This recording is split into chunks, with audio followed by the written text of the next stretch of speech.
വഖഫ് നിയമ ഭേദഗതി ബിൽ പാർലമെൻറ്റിലെത്തുകയാണ്.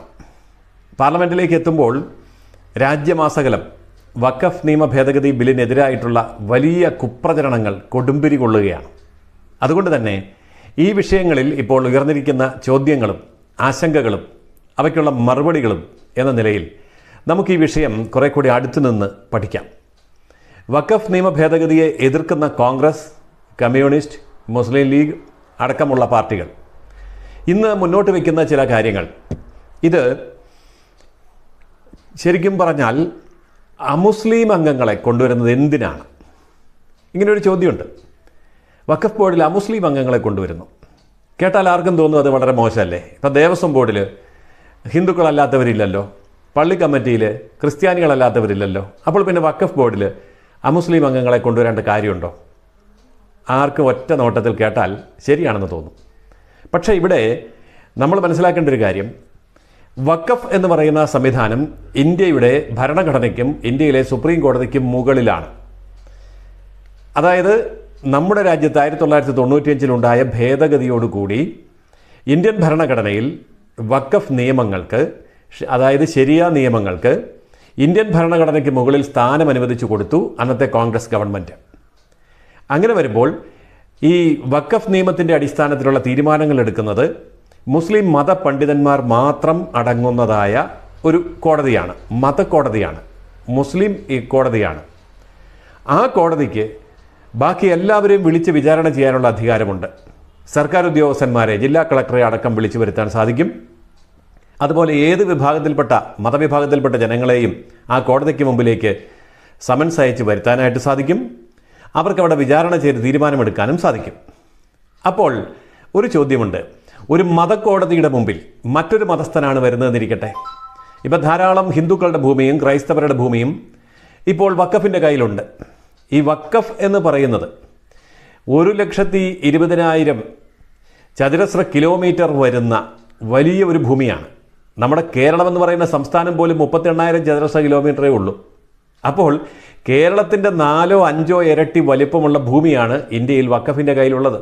അപ്പോൾ ചെറിയ സംഭവമല്ല. അപ്പോൾ അത്രയും വലിയ ഒരു ഭൂമി എങ്ങനെ കൈവശം വന്നു? ഇത് അന്വേഷിക്കുമ്പോൾ ധാരാളം ഹിന്ദുക്കളുടെ ഭൂമിയും ധാരാളം ക്രിസ്ത്യാനികളുടെ ഭൂമിയും വഖഫിൻ്റെ കൈവശമുണ്ട്. വഖഫിലേക്ക് ആരെങ്കിലും കൊടുത്തതാണോ? അല്ല, വഖഫിലേക്ക് ആരും കൊടുക്കണ്ട. വഖഫ് ചെയ്യുന്നു എന്ന് ഒരു മുസ്ലിമിന് തോന്നിയാൽ അല്ലെങ്കിൽ അമുസ്ലിമിന് തോന്നിയാൽ ആ ഭൂമി വഖഫായി. അങ്ങനെ ഉള്ള കാര്യങ്ങൾക്ക് അടിസ്ഥാനപരമായി രജിസ്റ്ററോ രേഖയോ എന്തെങ്കിലും വേണോ? അതും വേണ്ട. അപ്പോൾ രജിസ്റ്റർ ഇല്ലാതെ, രേഖയില്ലാതെ ഏതെങ്കിലും ഒരു മുസ്ലിമോ അമുസ്ലിമോ ഒരു ഭൂമി വഖഫായി പ്രഖ്യാപിച്ചു കഴിഞ്ഞാൽ പിന്നെ ആ ഭൂമി വഖഫിൻ്റെതാണ്. അവിടെ ഇന്ത്യയിലെ ഭരണഘടനയ്ക്കോ കോടതികൾക്കോ പാർലമെൻറ്റിനോ നിയമത്തിനോ യാതൊരു അധികാരവുമില്ല. അവിടെ എന്തെങ്കിലും തർക്കമുണ്ടായിരുന്നിരിക്കട്ടെ, മുസ്ലിം മതക്കോടതിയിൽ വേണം അതിൻ്റെ വിചാരണ നേരിടാൻ. അങ്ങനെ ആ വിചാരണ നേരിടുന്ന സമയത്ത് അവിടെ മതപണ്ഡിതന്മാർ, മുസ്ലിം മതപണ്ഡിതന്മാർ മാത്രമേ ഉള്ളൂ. പക്ഷേ പ്രതിയായിട്ടോ വാദിയായിട്ടോ ഒക്കെ വന്ന് നിൽക്കുന്ന ആരാണ്? ഹിന്ദുക്കൾ, ക്രിസ്ത്യാനികൾ, സിഖുകാർ അടക്കമുള്ള അമുസ്ലിങ്ങൾ. ഇത് ശരിയാണ്, അതങ്ങനെ തന്നെ തുടരട്ടെ എന്നാണ് കമ്മ്യൂണിസ്റ്റുകാരും കോൺഗ്രസ്സുകാരും ലീഗും ഒക്കെ പറയുന്നത്. ഇത് ശരിയല്ല എന്നാണ് BJP പറയുന്നത്. അതായത് ഏതെങ്കിലും ഒരു വ്യക്തിയുടെ ഭൂമി അയാളുടെ അറിവോ സമ്മതമോ ഇല്ലാതെ മറ്റാരെങ്കിലും വഖഫായി പ്രഖ്യാപിച്ചു, അയാൾ അതിനെതിരെ കേസ് കൊടുക്കുമ്പോൾ അയാളൊരു ഹിന്ദുവോ ക്രിസ്ത്യാനിയോ മറ്റ് മതസ്ഥനോ ഒക്കെ ആണെങ്കിൽ, അമുസ്ലിം ആണെങ്കിൽ, അയാൾ മുസ്ലിം മത കോടതിയുടെ മുമ്പാകെ ഹാജരാവുകയാണ്. ഇപ്പോഴത്തെ നിയമം ഇന്ത്യൻ ഭരണഘടനയിൽ 95-ൽ കോൺഗ്രസ് എഴുതി ചേർത്ത നിയമമാണിത്. അതുകൊണ്ട് അവിടെ മറ്റുള്ളവരുടെ താല്പര്യങ്ങൾ സംരക്ഷിക്കണമെങ്കിൽ ജനപ്രതിനിധികൾ വേണം. അത് MP ആകാം, MLA ആകാം, മറ്റ് ജനപ്രതിനിധികളാവാം.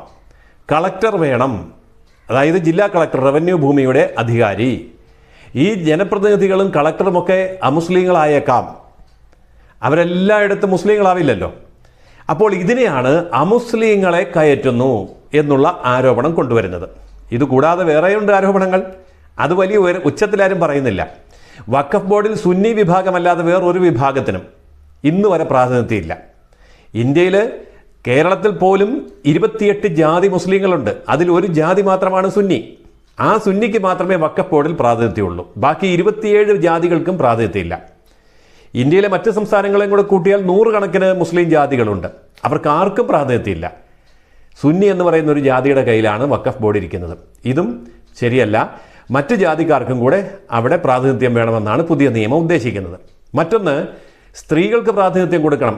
മുസ്ലിം സ്ത്രീകളാണ്, മറ്റ് സ്ത്രീകളല്ല. അപ്പം മുസ്ലിം സമുദായത്തിലെ സ്ത്രീകൾക്ക് വഖഫ് ബോർഡിൽ പ്രാതിനിധ്യം കൊടുക്കണം. എന്താ അങ്ങനെ കൊടുക്കാൻ കാരണം? നിരവധി കേസുകൾ സ്ത്രീകളുടെ ഭൂമി, വീട്ടിൽ അവകാശമായിട്ടും ഷെയറായിട്ടും കിട്ടിയ ഭൂമി മറ്റുള്ളവർ വഖഫ് ചെയ്ത് സ്ത്രീകളെ വഴിയാധാരമാക്കിയ ധാരാളം സംഭവങ്ങളുണ്ട്. നമ്മുടെ കൊച്ചിയിലെ തോപ്പുംപടിയിലും ഉണ്ട്. അപ്പോൾ അങ്ങനെയൊക്കെയുള്ള കേസുകൾ വരുമ്പോൾ സ്ത്രീകളുടെ പക്ഷം പറയാൻ ആരുമില്ല. അതുകൊണ്ട് മുസ്ലിം സ്ത്രീകളെ കൂടി ഇതിൻ്റെ ഭാഗമാക്കണം. ഈ പറഞ്ഞ നിർദ്ദേശങ്ങളെയൊക്കെ നഖശിഖാന്തം എതിർക്കുകയാണ് കോൺഗ്രസ്, കമ്മ്യൂണിസ്റ്റ്, ലീഗ് ഇങ്ങനെയുള്ളവരെല്ലാം ചെയ്യുന്നത്. അപ്പോൾ ഈ ഭേദഗതിയിൽ അമുസ്ലിങ്ങളെ അംഗങ്ങളാക്കുന്നു എന്നുള്ളത് കെട്ടിച്ചമച്ച ഒരു കഥയാണ്. ജനപ്രതിനിധികൾ, MP-മാർ, MLA-മാർ, അതുപോലെ ജില്ലാ കളക്ടർ ഇവരെയൊക്കെ ഉൾപ്പെടുത്തുന്നതിനെയാണ് അമുസ്ലിങ്ങളെ ഉൾപ്പെടുത്തുന്നു എന്ന് പറയുന്നത്. മറ്റൊന്ന്, കേന്ദ്ര ഗവൺമെൻറ് ഈ ഭൂമിയും ഇവരുടെ സ്വത്തുമെല്ലാം ഓഡിറ്റ് ചെയ്യാൻ പോകുന്നു. അപ്പോൾ കേന്ദ്ര ഗവൺമെൻറ്റിന് ഓഡിറ്റ് ചെയ്യാൻ പാടില്ല എന്നാണ് കമ്മ്യൂണിസ്റ്റ്, കോൺഗ്രസ്, ലീഗ് അങ്ങനെയുള്ളവരൊക്കെ ആവശ്യപ്പെടുന്നത്. നമ്മൾ ഓർക്കണം, ദേവസ്വം ബോർഡ് ഹിന്ദുവാണ്. ഹിന്ദു ദേവസ്വം ബോർഡിൻ്റെ ഓഡിറ്റ് ചെയ്യാൻ ചാർട്ടേഡ് അക്കൗണ്ടൻറ്റുമാർക്ക് അധികാരമുണ്ട്. ഈ ഇന്ത്യയിലെ നിയമത്തിന് മുമ്പിൽ അവിടുത്തെ മുഴുവൻ കണക്കുകളും ഹാജരാക്കാൻ ദേവസ്വം ബോർഡുകൾ ഒരുക്കാണ്. അതുപോലെ തന്നെ ഇന്ത്യയിലെ ക്രൈസ്തവ പള്ളികളുടെ കണക്കുകൾ, അവരുടെ ട്രസ്റ്റുകൾ, അവരുടെ ആരാധനാലയങ്ങൾ, ഇതിൻ്റെ കണക്കുകൾ ഇന്ത്യ ഗവൺമെൻറ്റിന് മുമ്പിൽ സമർപ്പിക്കാൻ അവർ തയ്യാറാണ്. യാതൊരു മടിയുമില്ല. അപ്പോൾ അങ്ങനെയൊക്കെ മറ്റു മതസ്ഥർ ഇന്ത്യയിലെ നിയമം അനുസരിച്ച് ഓഡിറ്റ് ചെയ്യുമ്പോൾ മുസ്ലിമിൻ്റെ സ്വത്തുക്കൾ ഇന്ത്യൻ നിയമം അനുസരിച്ച് ഓഡിറ്റ് ചെയ്യാൻ പാടില്ല എന്നാണ് കോൺഗ്രസ്സുകാരും കമ്മ്യൂണിസ്റ്റുകാരും മുസ്ലിം തീവ്രവാദികളും ഒക്കെ പറയുന്നത്. ഇത് ശരിയാണോ? അപ്പോൾ അത് മാറ്റണം എന്നാണ് ഇപ്പോൾ പുതിയ നിയമം വരാൻ പോകുന്നത്. ഇതൊക്കെ പറയുമ്പോൾ പലരും ചോദിക്കുന്നൊരു ചോദ്യമുണ്ട്. ദേവസ്വം ബോർഡിൽ അഹിന്ദുക്കളെ കയറ്റുന്നില്ലല്ലോ. അപ്പോൾ ദേവസ്വം ബോർഡ് ഹിന്ദുവിന് തന്നെ ഭരിക്കാമെങ്കിൽ വഖഫ് ബോർഡ് മുസ്ലിങ്ങൾക്ക് തന്നെ ഭരിച്ചുകൂടെ? ഇതാണ് ചോദ്യം. പക്ഷെ നമ്മളിവിടെ മനസ്സിലാക്കേണ്ട ഒരു കാര്യം, ദേവസ്വം ബോർഡോ ക്രിസ്ത്യൻ പള്ളി കമ്മിറ്റികളോ ഇന്ത്യൻ ഭരണഘടനയ്ക്ക് മുകളിലല്ല, കോടതികൾക്കും മുകളിലല്ല. അതുകൊണ്ട് ഹിന്ദു ദേവസ്വം ബോർഡും ക്രിസ്ത്യൻ പള്ളി കമ്മിറ്റികളും കൃത്യമായി ഇന്ത്യയിലെ നിയമങ്ങൾ അനുസരിക്കാൻ തയ്യാറാണ്, ഇന്ത്യൻ കോടതികളെ അംഗീകരിക്കാൻ തയ്യാറാണ്, ഇന്ത്യൻ ഭരണഘടന അംഗീകരിക്കാൻ തയ്യാറാണ്. ഒരിക്കലും ഹിന്ദു മതക്കോടതി അമ്പലങ്ങളിലില്ല, ഒരിക്കലും ക്രിസ്ത്യൻ മതക്കോടതി പള്ളികളിലില്ല. പക്ഷേ മുസ്ലിം മതക്കോടതിയായിട്ടുള്ള ഈ വഖഫ് ബോർഡ്, വഖഫ് ട്രിബ്യൂണൽ എന്ന് പറയുന്ന മുസ്ലിം മതക്കോടതി ഈ രാജ്യത്ത് നിയമവിധേയമായി നിലനിൽക്കുകയാണ്. ഇതിനെതിരെ ഒരു കോടതിയിലും പോകാൻ പറ്റില്ല. ഇപ്പം നമ്മൾ മുനിസിപ്പൽ കോടതിയിലോ മജിസ്ട്രേറ്റ് കോടതിയിലോ എന്തെങ്കിലും കേസ് കൊടുത്തു, അവർ പറയും നിയമം അനുസരിച്ചേ ഞങ്ങൾക്ക് ചെയ്യത്തുള്ളൂ. ഏതാ നിയമം? വഖഫ് നിയമം. അപ്പോൾ പറയും നമുക്ക് ഹൈക്കോടതിയിൽ അപ്പീൽ കൊടുക്കാം. അപ്പീലല്ല, ശരിക്കും റിവിഷനാണ്. അങ്ങനെ ഹൈക്കോടതിയിലോ സുപ്രീം കോടതിയിൽ പോയാലും ഹൈക്കോടതിക്കും സുപ്രീം കോടതിക്കും നിലവിലുള്ള ഈ വഖഫ് നിയമം അനുസരിച്ച് മാത്രമേ ഈ കേസുകൾ കൈകാര്യം ചെയ്യാൻ പറ്റൂ. ഇന്ത്യയിലെ ഭരണഘടനയോ ഇന്ത്യയിലെ നിയമ സംവിധാനമോ ഉപയോഗിച്ച് ചെയ്യാൻ പറ്റില്ല. കാരണം എന്താണ്? 95 ഭരണഘടനാ ഭേദഗതിയോടുകൂടി കോൺഗ്രസ് പാർട്ടി വളരെ വ്യക്തമായി ഇന്ത്യൻ ഭരണഘടനയെ രേഖപ്പെടുത്തി കഴിഞ്ഞു. ഈ വഖഫിൻ്റെ നിയമങ്ങളെ സംബന്ധിച്ചുള്ള തർക്കങ്ങൾ വഖഫ് നിയമപ്രകാരം മാത്രമേ കൈകാര്യം ചെയ്യാൻ പാടുള്ളൂ. അങ്ങനെ വരുമ്പോൾ മജിസ്ട്രേറ്റ് കോടതിയോ മുനിസിപ്പൽ കോടതിയോ ഹൈക്കോടതിയോ സുപ്രീം കോടതിയോ ആണെങ്കിൽ പോലും ഇവരെല്ലാം വഖഫ് നിയമം അനുസരിച്ച് മാത്രമേ ചെയ്യാൻ പാടുള്ളൂ. എന്ന് പറഞ്ഞാൽ അതിൻ്റെ അർത്ഥം എന്താണ്? സുപ്രീം കോടതി പോലും മതക്കോടതിയുടെ നിയമം അനുസരിച്ച് പ്രവർത്തിക്കണം. ഇത് ഏത് രാജ്യത്തെ നിയമമാണ്? ജനാധിപത്യ മതേതര രാജ്യത്തെ നിയമമാണ്. ഇതൊരു മുസ്ലിം രാജ്യത്താണെങ്കിൽ പോട്ടെ എന്ന് വെക്കാം. പക്ഷെ നോക്കൂ, ലോകത്തെ മറ്റ് മുസ്ലിം രാജ്യങ്ങളിൽ പോലും ഇല്ലാത്ത തീവ്രമായിട്ടുള്ള ഒരു മതനിയമമാണ് ഇന്ത്യയിൽ നിന്ന് നിലനിൽക്കുന്നത്.